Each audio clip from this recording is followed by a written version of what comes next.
اهم. Et quelque part, c'est un assouvissement. Ah, tiens, chef, داواه ومن بعد خدموا به ومن بعد رماوه. Ça n'existe, c'est pas comme ça. واش هو يدير السيد كمال داوود باش يرد على هاد لا كونسيبسيون، هاد الصناعه تاع الخائن؟ واش راك دير باش تحارب هاد الفكره؟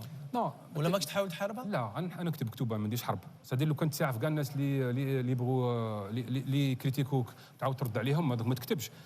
موا جو بونس شوف كاين سانديكاليست الجيريان كنت صغير جافي 20 ans قال لي اون فراس كي مي ريستي قال لي لاكسيون في لا ديكونتاسيون.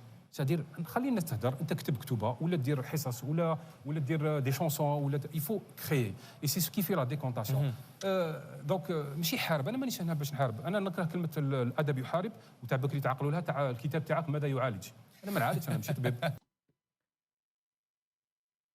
إذا كما كنتوا تشوفوا في هذا المقطع يعني من سخرية الزمن أنه كمال داود قبل تقريبا حوالي 5 سنوات أو 4 سنوات كان ضيف على نفس الصحفي الذي كان يعني وراء الحملة التي يعني منذ مدة حول كتاب حريات لكمال داود اللي هو الصحفي يونس صابر. آه، ومن سخرية أيضا القدر هو أنه يونس سأل كمال داود حول موضوع لماذا لا ترد على من ينتقدونك أو من يهاجمونك. وكما سمعتوا المقطع الأول، والآن راح نزيد نسمعه مقطع ثاني أهم من المقطع الأول. كمال داود يوضح لماذا لا يرد على المنتقدين بغض النظر عن تفاصيل قضية كمال داود ومن المحق ومن المخطئ.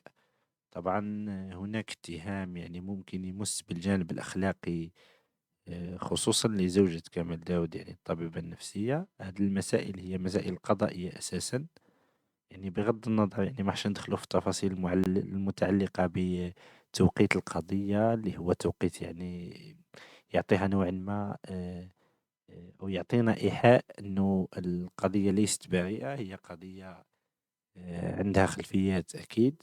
فبغض النظر عن كل هذه المسائل، الشيء الذي يهمنا هو أن نشاهد كيف أنه كمال داود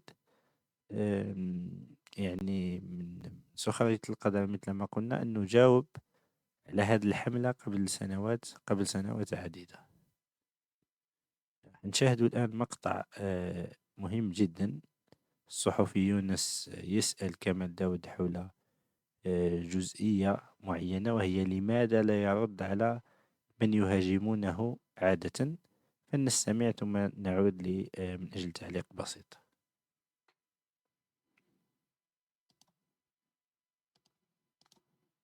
واول حاجه عاهدت نفسك ما تزيدش ديرها. ريبوندر aux imbéciles. خلاص سي فيني. مام لو كان تلحق المرحله وين الناس راح لازم ترد.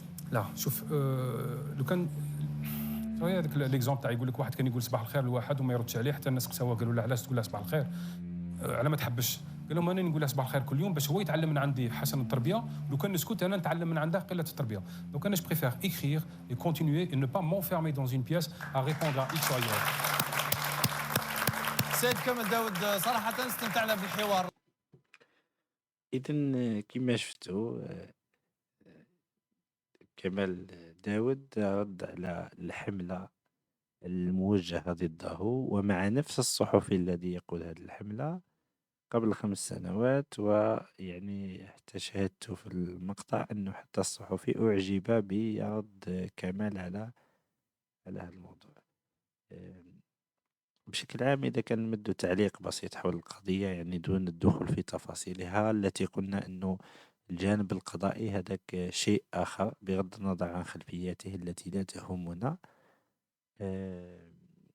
ممكن موجودة نية الاستغلال السياسي، ممكن موجودة أي نية أخرى، لكن بغض النظر عن كل هذه المسائل احنا الذي يهمنا هو أنه يعني المسائل القضائية نتركها للقضاء ونعلق على الجانب فقط المتعلق بالجانب الفكري والأدبي. الشيء الذي يمكن أن نقوله مثل ما قلت قبل قليل هو أنه أنا لا أستطيع أن أضع قضية بوعلام صنصال وقضية كمال داود في نفس الميزان وفي نفس المستوى، لأنهما قضيتان مختلفتان تماما.